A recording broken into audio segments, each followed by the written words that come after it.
Yo, what's up guys? After a long time हो फेरि मेरो खण्डमा आइसकेको छु। एक दुई वर्षै भएको होला नि अब यस्तो भिडियोहरू बनाउनको। म चाहिँ अहिले कता गएको छु? म अहिले मेरो भर्खरको लागि बाटो दिन्छु। यो एकछिन ल म तपाईँलाई अहिले बाइकको कुरा देखाउँछु।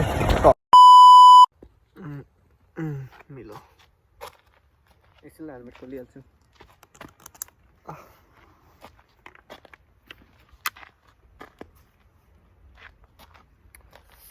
आज कस्तो मन लाग्यो क्या भ्लग बनाउनु। म चाहिँ अहिले यहाँ के भन्ने हो ठाउँलाई के भन्छ लाप्चारको बाटो माथि बाटोबाट आइरहेको छु। यताको बाटोबाट कस्तो टल्केको हामीले। अब चाहिँ युट्युबमा भिडियोहरू हाल्नु पर्ला भनेरै आज भिडियो बनाएको। तपाईँले चिन्नुहुन्छ होला म को, चिन्नु हुँदैन भने मेरो नाम चाहिँ दिप मगर हो। आजबाट चाहिँ को आयो राम्रो राम्रो कन्टेन्टहरू हाल्न म प्रयास गर्छु कि। त्यही हो गाइज, सबले सपोर्टहरू गरिदिउँ है।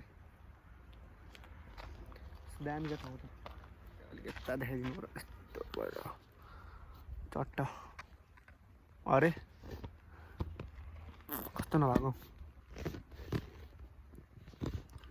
मिलेन हौ। ठाउँ त राम्रो छ यो गाइज। त्यही हो अब भ्लगहरू हाल्नु पर्छ जस्तो छ। आइफोन भएको के काम हाल्नु पर्यो नि त। यो बाउको अन्डामा आएको छु यस्तो बाटोबाट। यस्तो माथिको नजारा त्यस्तो होइन।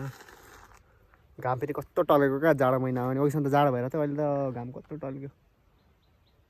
ल गाइस त्यही हो अब भ्लगहरू म हाल्न कोसिस गर्छु। आजलाई चाहिँ यति नै। 1 मिनटको बनाउन आँटेको 1 मिनटको यो